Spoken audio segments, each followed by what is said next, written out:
FOG Andrew here, and the coach here for Family Gamers. Welcome, Wargamers, to an exciting, awesome episode. So, we're doing another, or not, we're doing a first impressions video. I'll just say that. We're doing a first impressions on the game Bushido. This is by GCT Studios. We kind of talked about it on our podcast. You saw it in our vlogs for Adepticon of 2024. Mm-hmm. And we all picked up some factions and stuff like that for Bushido. If you want to give kind of the lore and the backstory for how that happened. Last year at Adepticon 2023, myself and Ryan, we did a demo. We really liked it. Picked up a faction. Picked up the Minamoto faction, and then we really didn't get a chance to play it. Just life gets in the way. Whatever. Models were painted, but we never really got around to playing it. We went back this year and we said, you know what? Let's go do a demo and ask the questions so that we're ready for this year. We did the demo. Andrew did the demo. I said, oh, look, there's goblins. And then he asked the guy, are there goblins? He goes, yes. And he purchased the goblins. Mm-hmm. And then Fabian came. He ended up buying a faction, but then we went back and we did the demo and we figured it out. What's nice is that I did 3 demos this year at Adepticon, and then I figured it out. Now, I don't think I have it 100% or we have it 100% yet, but we did a few games, and now we're here, and we're gonna give our first impression. So yeah, I'll turn it over to Andrew. So I ended up picking up the Savage Wave, which are the goblins. Ryan last year picked up the Dissension, which are those bird dudes, and then he picked up those fox guys this year. Right. And then what did Fabian pick up? Fabian picked up, I think it was the undead guys. Some undead dudes or whatever he picked up. First impressions here. We've played.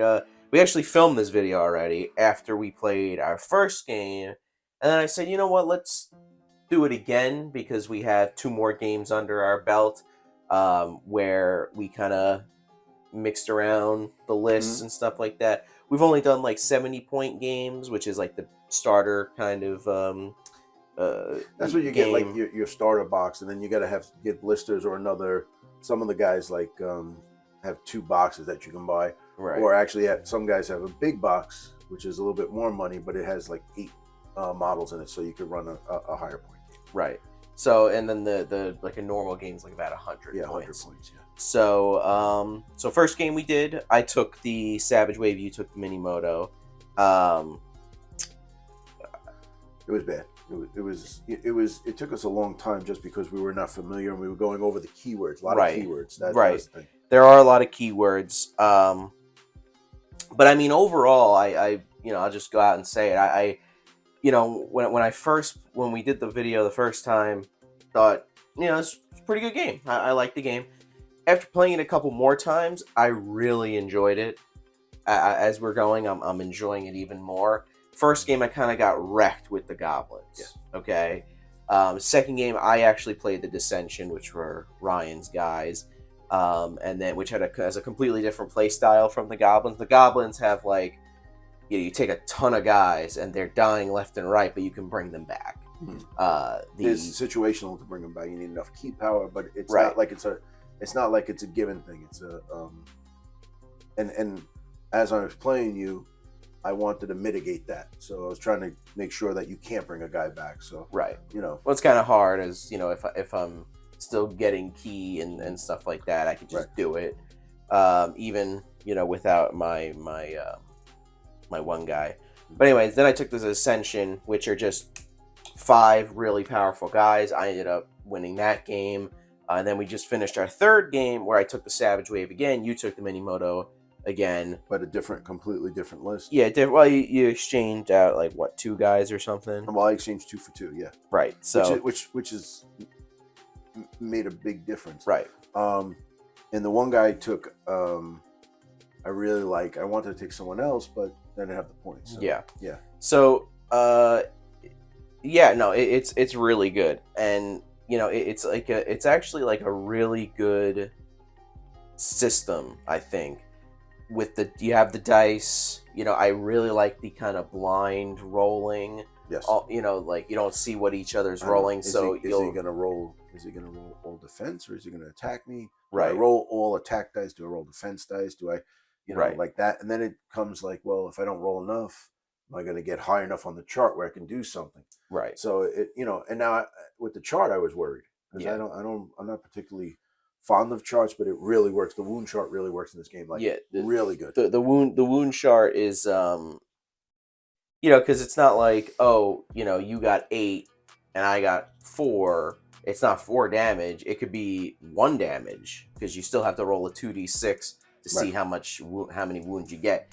The amount that you beat me by is just the success level, and then you line it up with the chart and roll 2d6, and then you do a certain amount of damage depending on how it's lined up on the chart. Right. I think it's a very good system. Yeah, The it is good. It's I very fun. Right. I also like how, rolling more dice doesn't necessarily mean more hits. It just gives you a better chance to roll a higher number. Right. It's not like, okay, I need 4 to hit, I'm rolling 8 dice.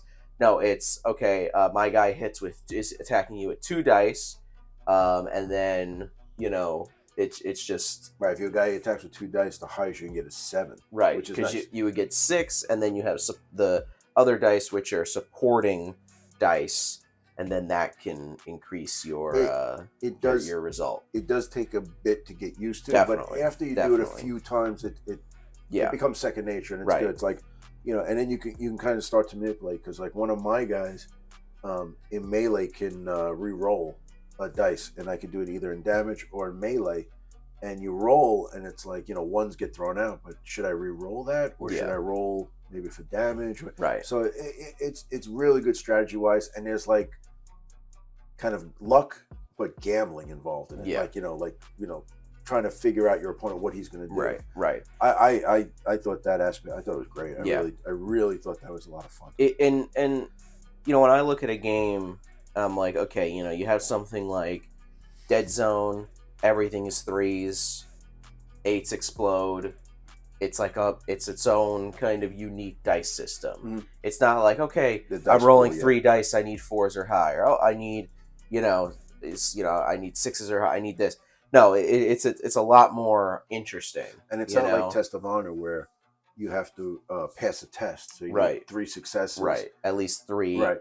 on a multiple die. Right. Yeah, But so the more dice you have, you have obviously a better chance. Right. But then with Test of Honor, you have fumbles. With this, you could roll 3 2s, right, and then it's only 5. yeah. And then there's some games that we've either demoed or played that has like a system, a dice system that's not good, or a system that doesn't even use dice. Right.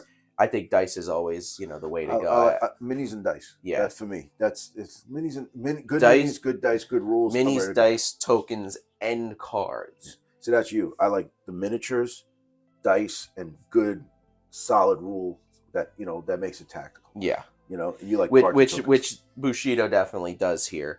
What's nice is, I will say, what's nice is that you guys, you have the custom dice. Yeah, I don't. Mhm.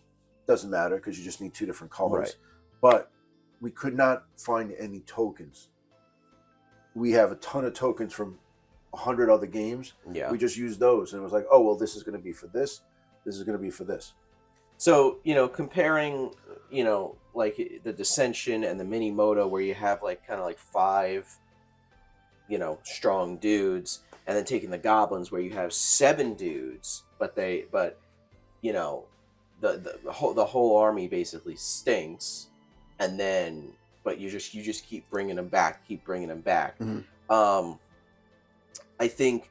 Yeah, I took the Okina and Okina and Ana or Ona or something, and then Tuning, which are the guy with the horn and then the 2 goblins on the drum. Mhm. I don't think they work with a small point game like we were doing. We did 70 points. I think because I exchanged out those 2 with I exchanged out Tuning. I exchanged out the Archer and Wee Shu, which is like the magic goblin, for the 2 goblins, and that kind of screwed me up a bit.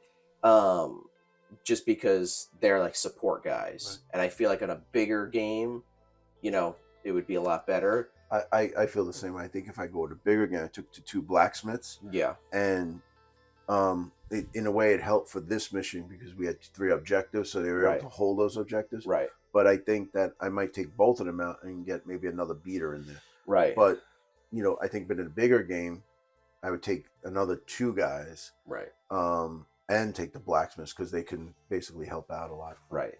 Yeah. And the Bushi spearmen, like generic kind of guys, those you can actually take 2 of each. Mhm. Because they have, it says on their thing, like 10 points each, or but you can only take 2, I think, because they only have 2 different health tracks. So But yeah, I like this game a lot. yeah, I like to put it in the repertoire a little bit more. yeah, And I would love to do some battle reports because we have enough terrain for specifically for games like this. yeah, So yeah, I think I'm, I don't know how popular it is out there, but we've never really, we play the games we like to play. We don't have to play the most popular games. right, Excuse me. But although we did go to Adepticon, and it seems like there was a bunch of guys in the tournament, yeah, and we were demoing another game, and there were a few guys like practicing for the tournament the next day. So yeah, I don't know. I guess there is something there. There's something. yeah, They had a bunch of tables there, and it was great. So yeah, I hope it's popular. I really like it, and I Yeah. like to. I'm thinking about what faction I'm going to do next. right, right. I want to definitely expand on the goblins. Mhm. Get some more dudes. There's like these big goblins that instill fear. There's these other support ones. They could even have Oni on their team. Mhm. It's a bunch of different things that I could do Right. with them. The other thing I want to mention is the Bushido app is Yeah. kind of a big helper. Yeah. Because there's some things like on there, it has all the cards for everybody. It has all the stats. It literally also has like the rules are in there. Also, keywords, the faction, everything is in there. Updated card, so it says Yes. this card might not be like the one you have, Right. and So that it was updated. right. So the card might be updated in the app. Let's say you have like an older set or something. Mhm. I know there was one guy that it said card updated. And there was just a slight difference, nothing major, but But it is still it is what it is. Yeah. right. So I throw it on the iPad. It's got all the wound charts. It's got all the different modifier charts Yeah. on there. It's really good. The only thing I wish they would do is like a list builder in the app. You can do it in Battle Scribe, but there's no physical card to look at. Right. It's just like a stat line. I prefer the cards better, but but we did kind of finagle it where like, okay, these are the guys we're taking for this list. Okay, we're gonna favorite them, Right. and then you just click favorites, and Yeah, it you has have a everybody list. there. You don't have to go through the whole thing. Right. So That's a good thing. that's kind of the way to like finagle it and make a list in the app. Now the one negative that I am gonna say that I can think of is the scenario. Okay, so we've only really done one scenario because that's the only one that kind of made the most sense. I think The other ones were a little confusing reading in the book, and then also think we in the gotta- app looking at those, they were just a little confusing. I think what we should do is just try a few out and see what happens, because it might be like we're missing something, and then it's Right. okay, on Right. the table. Right. We could try that. Right. Give it its due. Give it a fair chance. Right. The scenario we were doing was there's 3 objectives in the middle in like a line, and then you have to go up to it and basically make it a friendly or opposing objective, and then whoever has the most at the end of round 2, 4, and 6 will gain 1 point. Mm. So you're only getting 1 point. You can only get 3 points between the 2 players. So it's kind of Yeah, it was good. little. It's a good. Well, I like this. I like this. It was all right. I just think it's just a little. I'm not used to it. It's a little wonky, but a little different. reading the other scenarios, it seems, or missions, it a little iffy. I did like when we did the demo, the area control thing where there's a circle in the middle. You just got to go in there and beat the crap out of each other. I think there is one like that, but it's like 3. Right. So you have to be in there. So. Right. And I think I like that. It's kind of like the Ring of Death. You have to go in and fight and try to get these guys out, and then that's when the push attack comes. You get them off the objective. Right. Right. So, but all in all, I love the game. I think it's great. Yeah. I definitely think it's really good.